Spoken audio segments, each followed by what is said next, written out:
community theater. This is the gift that keeps on giving this time of year.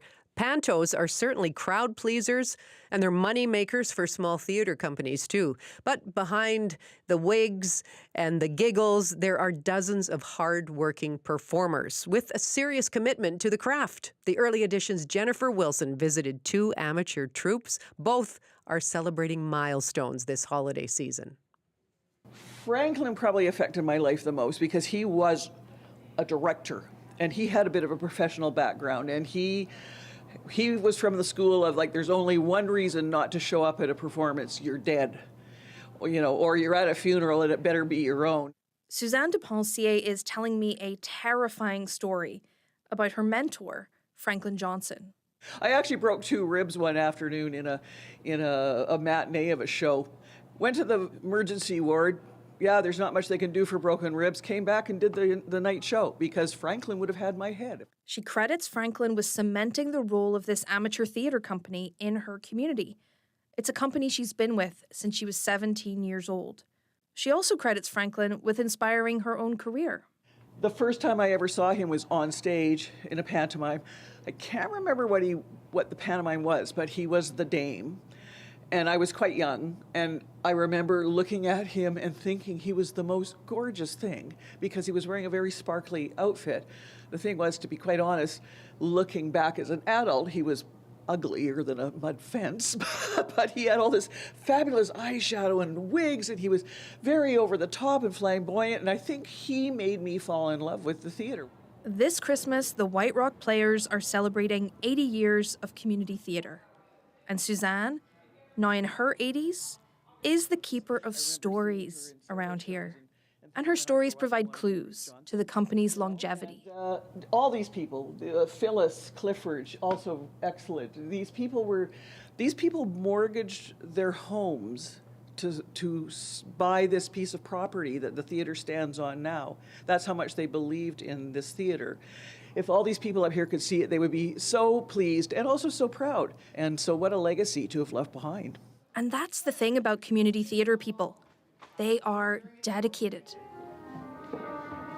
It's a dark, stormy night in this small seaside city, but the full cast is here and energized. No excuses.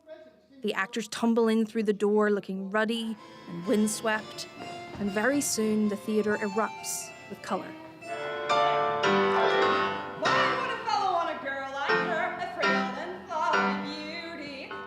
If the musical numbers and the bawdy humor haven't given it away yet, it's Pantos season. The White Rock Players are putting on Cinderella this year. And about 60 kilometers north, in another small community by the water, another set of evil stepsisters are perfecting their side-eye and their innuendo. Oh, Jonathan, that's your name? If your right leg is Christmas and your left leg is Easter, can I visit you between the holidays? The Deep Cove Stage Society doesn't have their own building. They're practicing their version of Cinderella in a local Lions Hall. But what they lack in real estate, they make up for in choreography and belting vocals. With feeling! H-O-T-T-O-G-O, you can take me hard to go.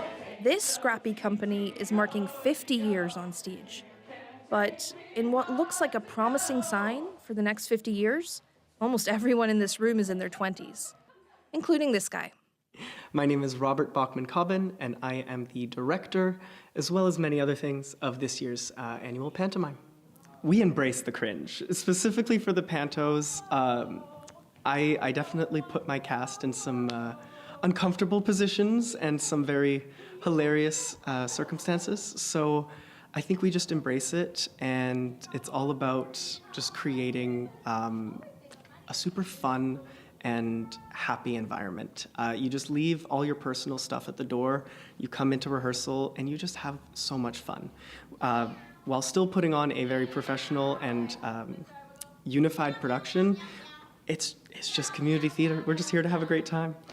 And it's not to say that what we're doing isn't real. I've put all of the shows that I've directed on my resume, and it's real, tangible experience. Anybody find me somebody to love? I I love theater because it's happening right there in front of you. You have this one chance to create this moment, and things can go wrong.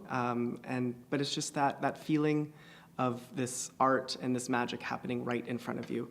I think one of the moments where I really fell in love with theater was in 2015. I saw Wicked for the first time, and just seeing Elphaba fly up into the air and not knowing how that happened. It's just the magic that theater can create. The revelations of space. You're transported into a new world, and then a few minutes later, you're exiting the theater back into real life. So it's just a really amazing art form that you can't find anywhere else.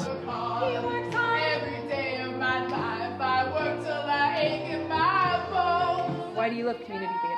Oh gosh, I've been doing it since I was very, very young, and it's everyone with the same soul and love for it, and just like a very accepting community. So yeah, everyone gets together and it's just everyone understanding each other, and it's communication through art, which is the baseline of it, I think. I just think it's a really great way of bringing people together. It's great for community and getting to make new connections. I was just trying to find a place that I can enjoy and also perform or dance. I really like dancing, so I'm happy. I love the accessibility of it.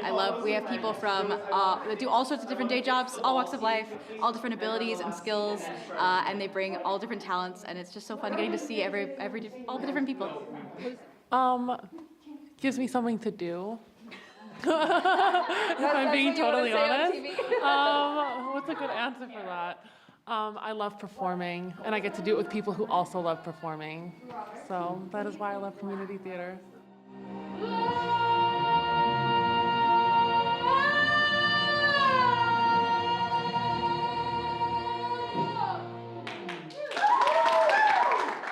For CBC Radio, I'm Jennifer Wilson.